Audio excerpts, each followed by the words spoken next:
Good morning students. आज हम लोग पढ़ेंगे डाइवर्जेंस इन कार्टेशियन कोऑर्डिनेट्स, कार्तीय निर्देशांकों में डाइवर्जेंस का मान। प्रीवियस लेक्चर में हम लोगों ने डाइवर्जेंस को डिफाइन किया था कि डाइवर्जेंस क्या होता है। आज के लेक्चर में हम लोग डाइवर्जेंस का मान कार्टेशियन कोऑर्डिनेट सिस्टम के अंदर एक्स वाई जेड जो हमारा कार्टेशियन कोऑर्डिनेट सिस्टम होता है, इसके अंदर हम डाइवर्जेंस का मान निकालेंगे। जिस प्रकार हमने ग्रेडियंट के लिए पढ़ा था, वैसे ही यहाँ पर हम डाइवर्जेंस को भी कार्टेशियन कोऑर्डिनेट सिस्टम के अंदर निकालते हैं। तो इसके लिए हम सबसे पहले यहाँ पर हमारा जो ये कार्टेशियन कोऑर्डिनेट है, जहां पर एक्स वाई जेड क्या है, कार्टेशियन कोऑर्डिनेट्स हैं और ये एक कार्टेशियन कोऑर्डिनेट सिस्टम है। तो इसके अंदर हमारे पास में एक षटफलक स्थित है, जहां पर इसकी क्या है, 6 सरफेसेस है और इसके पॉइंट पी पर यानी इसके सेंटर पर एक क्यूब है अपने पास में ये, और इसके सेंटर पर क्या है, पॉइंट पी है। और यहाँ पर हमारा क्या है, सदिश क्षेत्र का जो मान है, वेक्टर फील्ड का मान इस पॉइंट पी पर क्या है, ए वेक्टर है। ठीक है, इस क्यूब के सेंटर के अंदर हमारे पास में जो पी पॉइंट है, इसके ऊपर वेक्टर फील्ड का मान क्या है, ए वेक्टर है। और इस पॉइंट पी के एक्स डायरेक्शन, वाई डायरेक्शन और जेड डायरेक्शन, इन तीनों डायरेक्शन के अंदर कंपोनेंट्स जो है वो क्या है, ए एक्स, ए वाई और ए जेड है। यहाँ पर इसकी 6 सरफेसेस है। एक तो हमारी ये वाली सरफेस हो जाएगी, एक ये वाली सरफेस है, ये वाली होगी, और इधर वाली और आगे वाली और इसके पीछे वाली। यहाँ पर ये अपनी 6 सरफेसेस हैं। और एक्स डायरेक्शन के अंदर जो लाइन एलिमेंट है हमारा वो dx है। वाई डायरेक्शन के अंदर लाइन एलिमेंट जो होगा वो कितना है, dy है। और जेड डायरेक्शन के अंदर कितना होगा, dz होगा। ये जो हमारा सामने वाला है वो क्या हो जाएगा, dz हो जाएगा। ये वाली जो डिस्टेंस है इस तरह से, ये हमारी क्या है, dz है। तो हमें क्या निकालना है, पहले हम डाइवर्जेंस को लिखेंगे, क्योंकि यहाँ पर जो सरफेसेस है इनसे एनक्लोज्ड यहाँ पर क्या हो रहा है, एक वॉल्यूम है, dv वॉल्यूम हो जाएगा इसका। और इन सारी सरफेसेस से क्या हो रहा है, ये वॉल्यूम बन रहा है अपना। तो इससे निकलने वाला जो फ्लक्स होगा वो क्या बताएगा, डाइवर्जेंस को। तो हम यहाँ पर डाइवर्जेंस को डिफाइन करते हैं। सबसे पहले हम लिखते हैं माना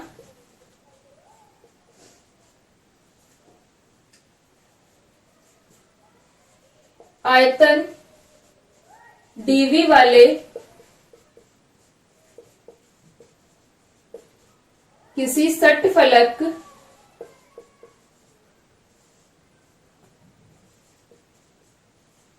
की लंबाई, चौड़ाई तथा ऊंचाई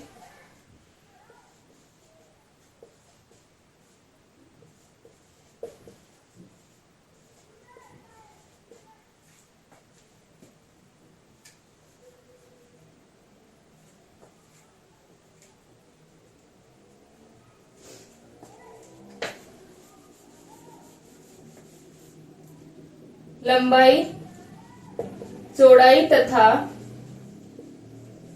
ऊंचाई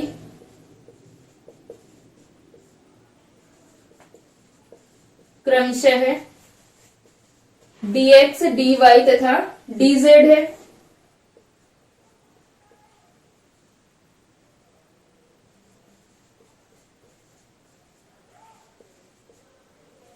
जो हमारे पास में ये षटफलक है, इसकी हाइट, विड्थ और इसकी जो हमारे पास में लेंथ होगी वो कितनी है, dx, dy और dz है। इसके केंद्र पर स्थित, इसका जो सेंटर है उस पर हमारा क्या है, P पॉइंट स्थित है। केंद्र पर स्थित बिंदु P पर जो पॉइंट P है उसके ऊपर सदिश क्षेत्र का जो मान होगा, वेक्टर फील्ड का मान कितना है, A है।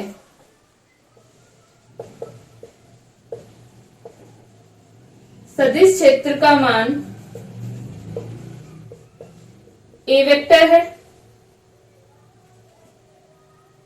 A यहां पर क्या होगा, एक्स वाई जेड का कोऑर्डिनेट हो, ये फंक्शन होगा। A एक्स वाई जेड है तथा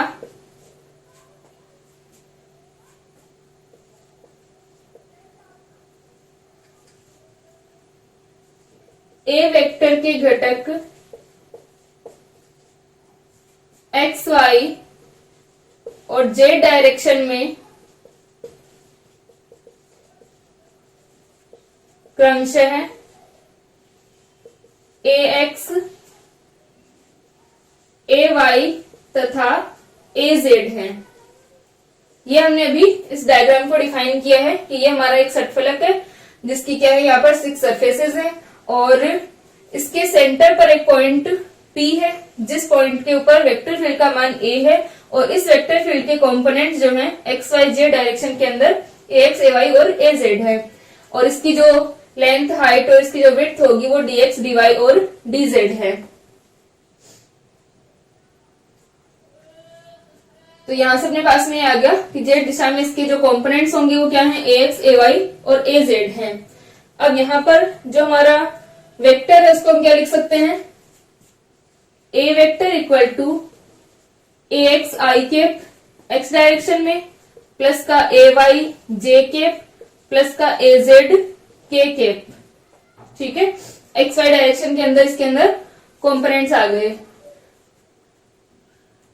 अब जो घटक है इसके कंपोनेंट्स हैं इनमें जो चेंज होगा, यानी ये हमने सेंटर पर डिफाइन किया है, ये अगर हम इस डायरेक्शन में पॉजिटिव एक्स डायरेक्शन में या नेगेटिव एक्स डायरेक्शन में, यानी इसको हमने सेंटर मान लिया तो इससे आगे की तरफ या इससे पीछे की तरफ, यानी ये हमारा जो पूरा क्यूब है इसके सेंटर P से अगर हम आगे की दूरी को डिफाइन करते हैं तो उसको हम पॉजिटिव ले लेंगे और इससे पीछे की दूरी को अगर हम डिफाइन करेंगे तो उसे हम नेगेटिव ले लेंगे। तो हम इसे लिख सकते हैं।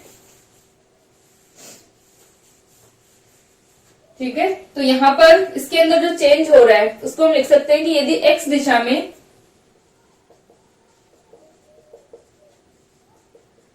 दिशा में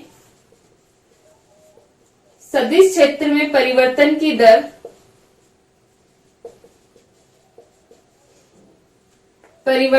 दर जो रेट है चेंज होने की वो कितनी है, del ax by del x है, तो बिंदु P से dx बाय 2 दूरी पर सदिश क्षेत्र के घटक का मान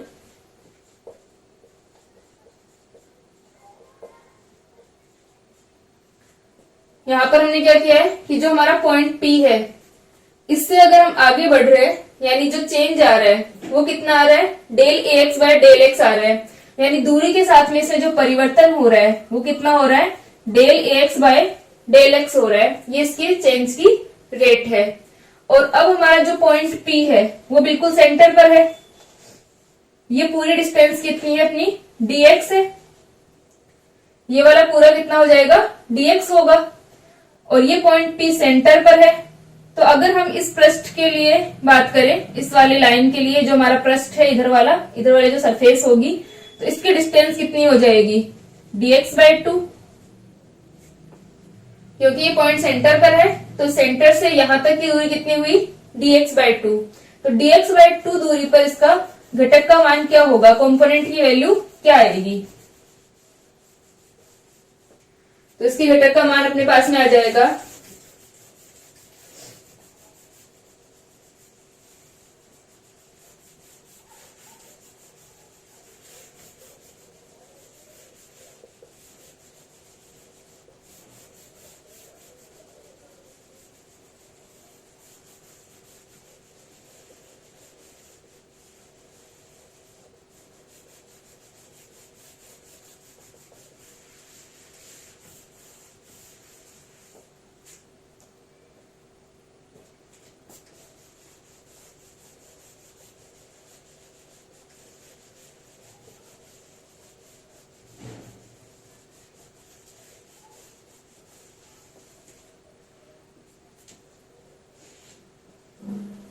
तो dx बाय 2 डिस्टेंस पर इस कंपोनेंट का मान क्या होगा, ax plus del ax by del x into dx by 2।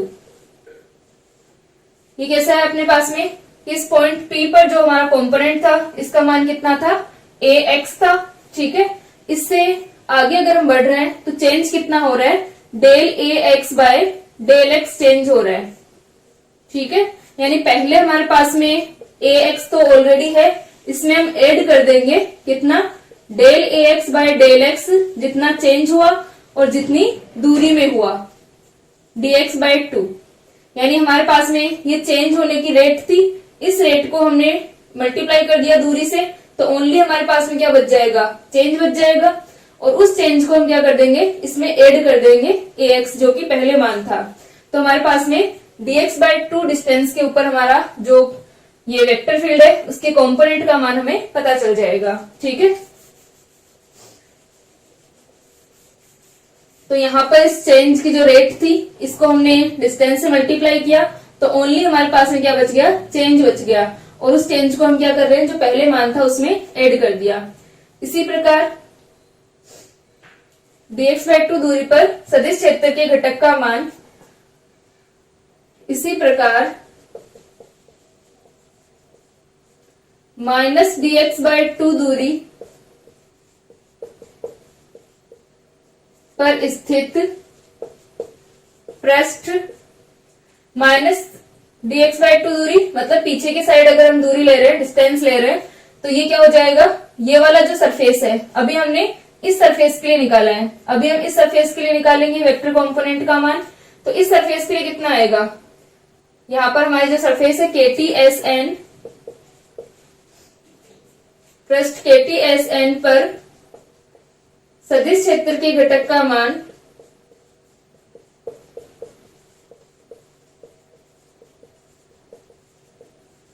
Vector component की वैल्यू क्या हो जाएगी। अब क्या होगा कि यहां तक हमारा ax है, तो अगर हम पीछे की बात करेंगे तो पीछे तो कम ही होगा उसका मान, तो यहाँ पर ये माइनस हो जाएगा। ठीक है, या फिर हम dx बाय 2 को माइनस ले चुके हैं तो हम लिख सकते हैं, प्लस करके भी लिख सकते हैं, dx बाय 2 अगर माइनस में लिखेंगे तो माइनस आ जाएगा। ठीक है, तो ये हो जाएगा del ax by del x, जितना चेंज हो रहा है मल्टीप्लाई जिस दूरी में हो रहा है, तो वहां पर हमारा घटक क्या हो गया, इतना हो जाएगा। ठीक है,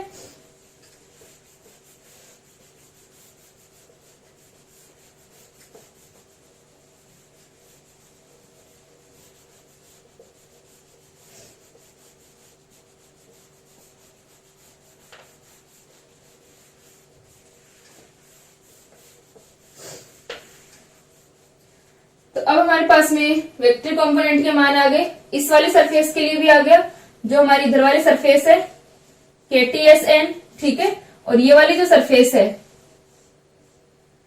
LQRM, दोनों सरफेस के लिए वेक्टर कंपोनेंट के हमारे पास में मान आ गए कि कितना, यहाँ पर कितना वेक्टर इसका जो कंपोनेंट है वो यहाँ पर कितना होगा और यहाँ पर कितना होगा। तो हम यहाँ से निकलने वाला जो फ्लक्स है, इसमें से एंटर होने वाला फ्लक्स और इससे बाहर निकलने वाला फ्लक्स हम ज्ञात कर सकते हैं। ठीक है, हमें क्या करना होता है कि जो वेक्टर का कंपोनेंट है उसको हमें मल्टीप्लाई करना है किससे, एरिया से। तो यहां पर अपने पास में आ जाएगा, अतः LQRM पृष्ठ से, इस सरफेस से निर्गत फ्लक्स, आउटगोइंग जो फ्लक्स होगा, निर्गत फ्लक्स कितना होगा, वेक्टर कंपोनेंट का मान ax plus del ax by del x into dx by 2 multiply area. तो इस वाली सरफेस का एरिया क्या होगा, ये वाला जो हमारा चेंज है वो क्या है, dz है, ये वाली जो इसकी लेंथ है, और ये वाली जो हाइट होगी वो क्या है, dy है। तो एरिया क्या हो गया, dy dz। क्योंकि ये सरफेस इस तरह से खड़ी हुई सरफेस है हमारी, यहाँ पर इसके लिए x का मान तो कांस्टेंट है, क्या चेंज हो रहा है, y चेंज हो रहा है और z चेंज हो रहा है। तो इसकी जो हाइट और इसकी यहाँ पर लेंथ जो होगी वो क्या हो जाएगी, dz और dy आ जाएंगी। तो एरिया हमारा dy dz होगा। ठीक है, सेम इसके लिए भी एरिया क्या होगा, dz और dy। ठीक है, तो LQRM जो हमारी सरफेस है उससे आउटगोइंग फ्लक्स हमारे पास में ये आ गया। अब ये वाली जो सरफेस है हमारी इधर वाली, इस सरफेस से अंदर आने वाला जो फ्लक्स होगा, इनकमिंग फ्लक्स जो होगा, उसका मान क्या होगा, इसको मल्टीप्लाई कर दे हम लोग एरिया से, तो हमारे पास में इनकमिंग फ्लक्स का मान आ जाएगा। ठीक है, इसको लिखो।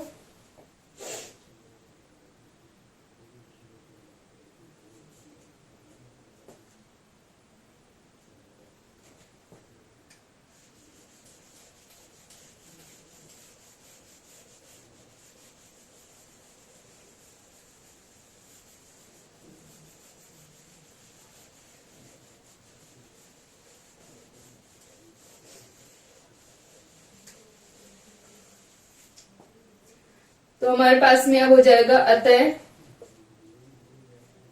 LQRM पृष्ठ से निर्गत फ्लक्स और KTSN से इनकमिंग फ्लक्स, KTSN से आगत फ्लक्स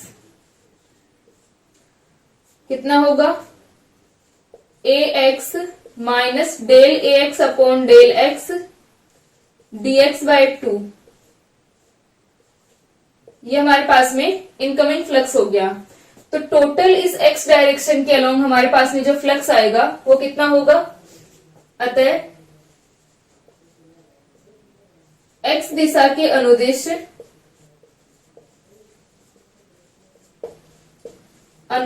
कुल निर्गत फ्लक्स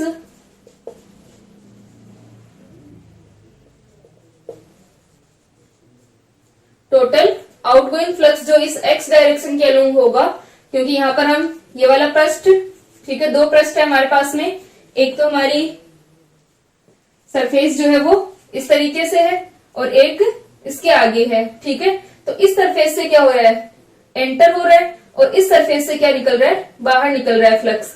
तो इससे कितना एंटर हुआ और कितना बाहर हुआ, उनका जो डिफरेंस होगा वही तो अपने पास में आएगा।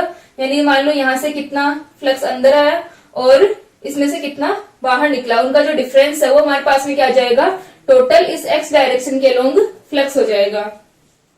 तो हम आउटगोइंग फ्लक्स को हम यहाँ पर पॉजिटिव और इसको हम क्या लेंगे, नेगेटिव लेंगे। तो टोटल जो हमारा फ्लक्स आएगा, नेट फ्लक्स जो होगा वो क्या हो जाएगा, AX plus del AX by del X dx/2 dy dz minus AX minus del AX by del X dx/2 dy dz।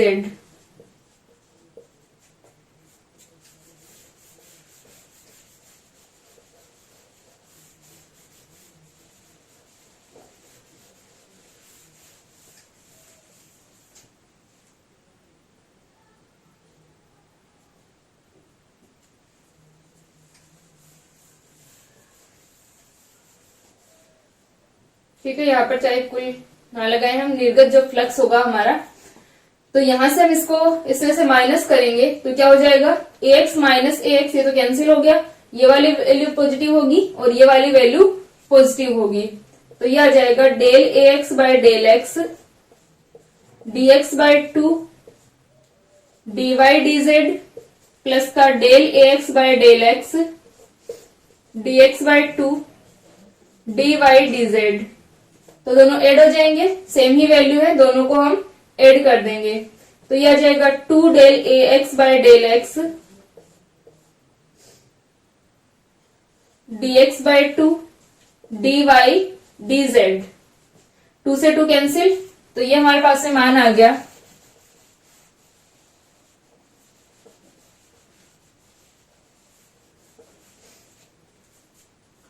ये मान कितना आ जाएगा, 2 से 2 तो कैंसिल हो जाएगा, तो del AX by del X dx dy dz। ये हमारे पास में मान आ गया, del AX by del X dx dy dz। x x के अनुदिश जो हमारा आउटगोइंग फ्लक्स होगा, ठीक है, x डायरेक्शन के अलोंग जो हमारा आउटगोइंग फ्लक्स है वो इतना आ जाएगा। अब इसी प्रकार हम क्या निकाल सकते हैं, y डायरेक्शन के अलोंग और z डायरेक्शन के अलोंग। y डायरेक्शन के अलोंग जब हम निकालेंगे तो y डायरेक्शन के अलोंग क्या होगा, अपने पास में जो चेंज होगा ऊपर की ओर बढ़ने पर या नीचे की ओर जाने पर हमारे पास जो चेंज आएगा वो कितना आएगा, del A Y by del y होगा। यानी y डायरेक्शन के अलोंग जो चेंज होगा इस वेक्टर कंपोनेंट में वो कितना होगा, del A Y by del Y. और फिर अगर हम ऊपर की ओर बात करें, ये सेंटर पर है तो ऊपर वाली ये जो हमारी दूरी होगी, ये वाली डिस्टेंस जो होगी वो कितनी हो जाएगी, dy बाई 2। और टोटल इस सरफेस के ऊपर, इस वाली सरफेस के ऊपर वेक्टर कंपोनेंट का मान क्या होगा, ए वाई प्लस यहां पर हमारा ए वाई था और इसके ऊपर कितना हो जाएगा, del A Y by del Y dy by 2। ठीक है, यानी इसमें हम ऐड कर देंगे del A Y by del Y dy by 2। ये हम कैसे निकालते हैं कि जितना हमारे पास में चेंज की रेट है उसको हम मल्टीप्लाई कर देते हैं जिस डिस्टेंस से जिसमें कि चेंज हो रहा है, तो हमारे पास में ओनली चेंज आ जाएगा और उस चेंज को हम ऐड कर देंगे। ठीक है, इसी प्रकार नीचे वाले के लिए क्या होगा, A Y minus del A Y by del Y dy by 2। इस वाली सरफेस के लिए, ये वाली जो हमारी सरफेस है, और यहां का एरिया क्या होगा, इन दोनों सरफेस के लिए इसका एरिया हो जाएगा, ये जो हमारी सरफेस होगी ऊपर वाली जो टॉप सरफेस है, इसका मान dx और इसका मान कितना है, dz है। ठीक है, क्योंकि y तो यहाँ पर कांस्टेंट है, ऐसे रखा हुआ है ये, तो इसके लिए dx और dz चेंज हो रहा है, तो dx और dz, तो इसका एरिया हो जाएगा dx dz। इसी प्रकार फिर हम z डायरेक्शन के लिए निकालेंगे, तो हमारे पास में इन दोनों सरफेस के लिए, जो बिल्कुल सामने वाली सरफेस है और पीछे वाली सरफेस है, इनके लिए हमारे पास में क्या आ जाएगा, z डायरेक्शन के अलोंग ये जो हमारा आउटगोइंग फ्लक्स है उसका मान आ जाएगा। तो इसको हम लिख सकते हैं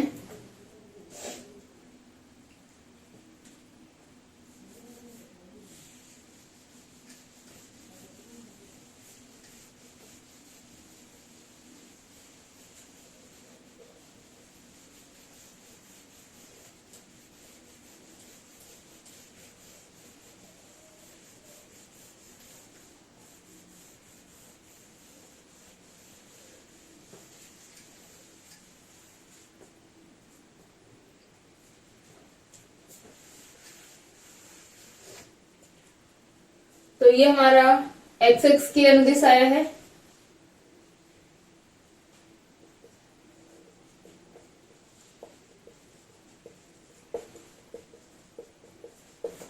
फ्लक्स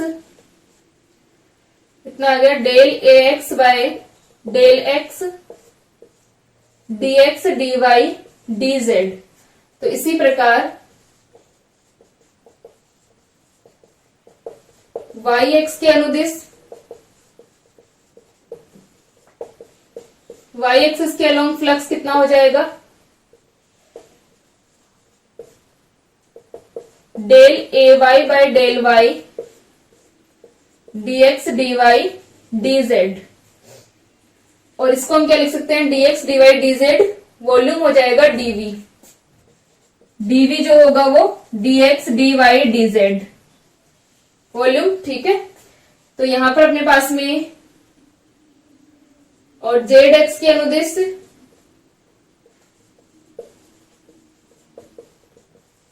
अनुदिश फ्लक्स ये कितना हो जाएगा, del A Z by del z d x d y d z. ठीक है, जेड एक्स के अनुदिश जो हमारे जेड डायरेक्शन है उसके along del A Z by del z d x d y d z. और इनकी जगह हम क्या लिख सकते हैं, तीनों की जगह डी वी लिख सकते हैं। ठीक है,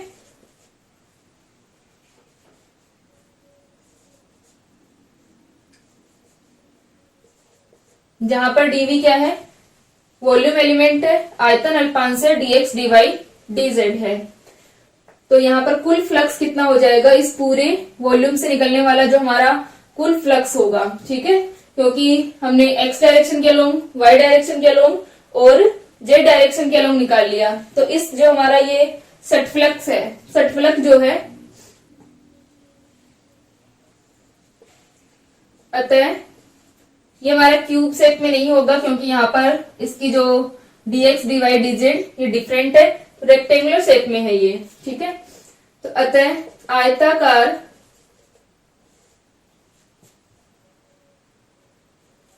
आयताकार सटफलक से निर्गत कुल फ्लक्स कितना हो जाएगा, del X by del x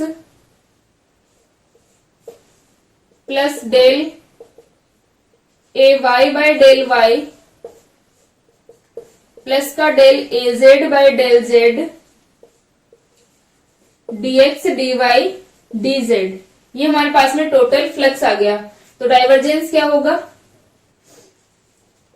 अतः divergence of A vector equal to del X by del X plus का del A Y by del Y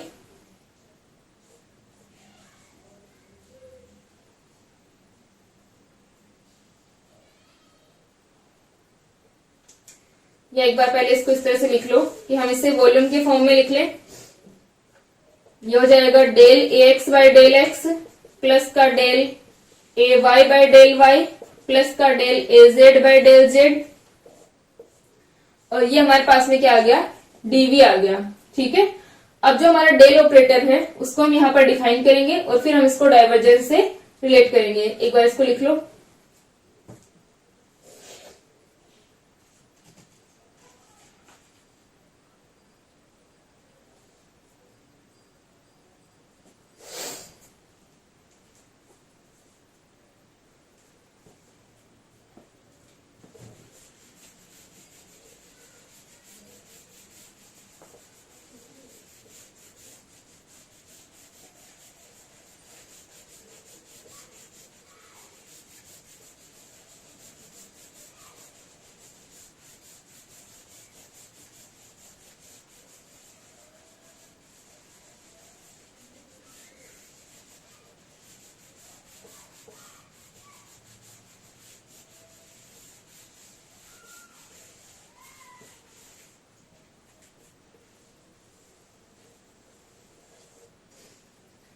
तो ये हमारे पास में टोटल फ्लक्स आ गया,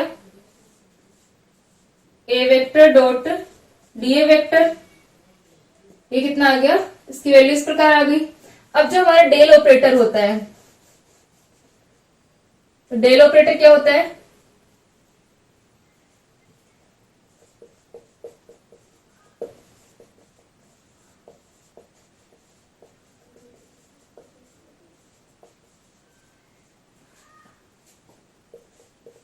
डेल डॉट अगर हम ए करते हैं, डेल डॉट ए का मान हमारे पास में क्या आएगा, del operator I cap del by del X plus का J cap del by del Y plus का K cap del by del Z, और ए वेक्टर क्या होगा, I cap A X J cap A Y plus का K cap ए Z, ये हमारे पास में आ गया।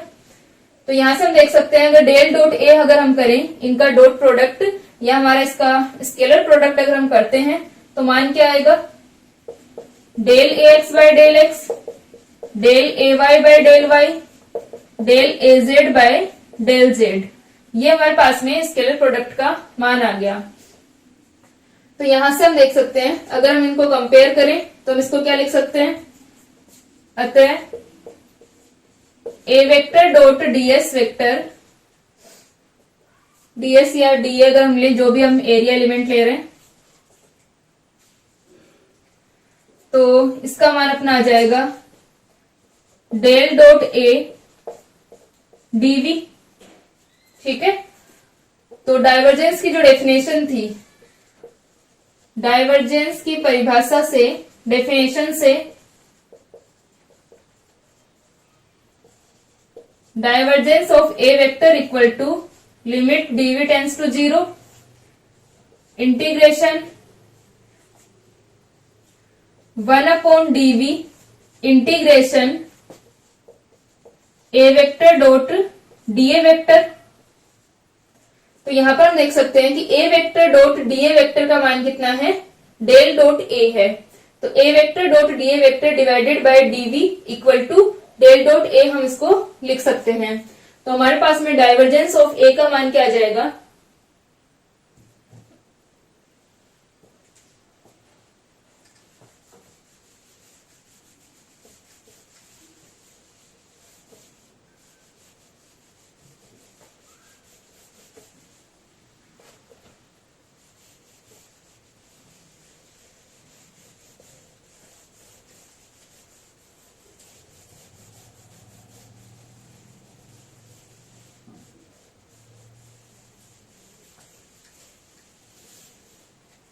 तो डाइवर्जेंस ऑफ ए का मान आ गया, अतः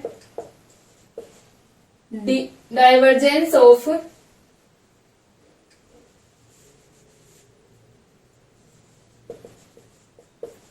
ए वेक्टर इक्वल टू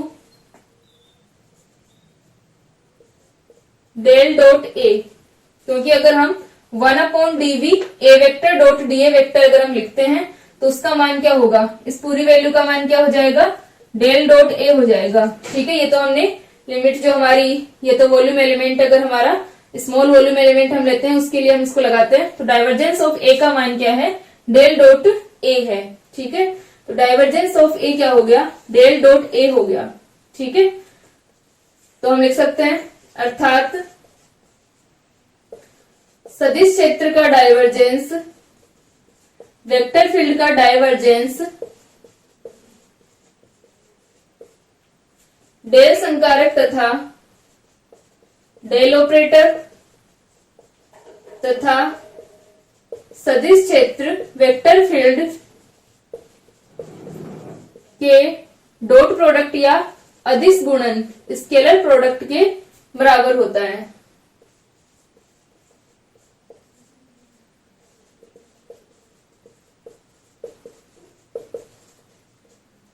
ठीक है, तो ये जो डाइवर्जेंस होगा वो क्या होगा, स्केलर प्रोडक्ट के इक्वल होगा। किसी भी वेक्टर फील्ड का जो डायरेक्शन वो डाइवर्जेंस है वो इसके डेल ऑपरेटर और वेक्टर फील्ड के स्केलर प्रोडक्ट के इक्वल होता है। इसका मतलब अगर हमें डाइवर्जेंस निकालना है तो उसका फॉर्मूला क्या हो जाएगा, कार्टेशियन कोऑर्डिनेट सिस्टम के अंदर del A x by del x, del A Y by del Y plus का डेल ए जेड अपॉन डेल जेड, ये हमारे पास में फॉर्मूला होता है। ग्रेडियंट का जो हमने फॉर्मूला लिखा था, ग्रेडियंट ऑफ फाई क्या था, डेल डॉट फाई होता है, उसका भी हमारे पास में del phi by del x, del phi by del Y और del phi by del Z आता है। लेकिन वहां पर यूनिट वेक्टर्स थे, यानी ये हमारा मान जो था एक वेक्टर वैल्यू थी और ये क्या होता है, स्केलर होता है। ठीक है, तो इसको लिख ले, ये मत लिखना, यहां तक लिख लें इसको।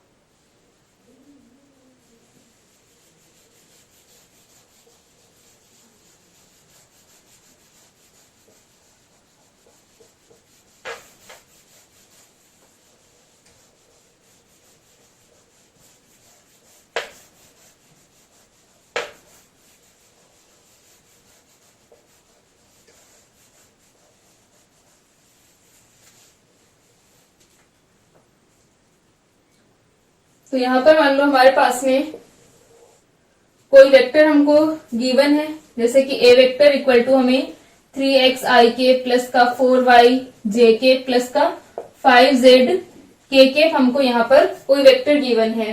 तो यहाँ पर इसका डाइवर्जेंस क्या हो जाएगा, divergence of A vector equal to del by del x, del A Y by del Y plus का del A by del Z. ठीक है, और यहाँ पर del A by del X अगर हम इसका करेंगे तो क्या होगा, ओनली 3x i कैप का होगा x के रिस्पेक्ट में, तो यह आ जाएगा 3 प्लस y के रिस्पेक्ट में किया तो 4 आ गया, z के रिस्पेक्ट में किया तो 5 आ गया। तो ये हमारे पास में कितना आ गया, 12 आ गया। ठीक है, इस प्रकार से डाइवर्जेंस ऑफ ए का मान क्या आ रहा है, एक न्यूमेरिक वैल्यू आ रही है हमारे पास में, तो ये कोई वेक्टर फॉर्म में नहीं आएगा। इस तरह से डाइवर्जेंस का मान आता है। ठीक है, आगे हम डाइवर्जेंस पर न्यूमेरिकल सोल्व करेंगे। नेक्स्ट लेक्चर में हम लोग आगे के जो हमारे टॉपिक्स हैं उनको पढ़ेंगे और फिर हम डाइवर्जेंस के ऊपर न्यूमेरिकल्स को सोल्व करेंगे। जिस प्रकार हमने ग्रेडियंट के लिए किया था वैसे यहाँ पर डाइवर्जेंस के लिए भी हम लोग न्यूमेरिकल्स सोल्व करेंगे। ठीक है, तो नेक्स्ट लेक्चर में हम कंटिन्यू करते हैं।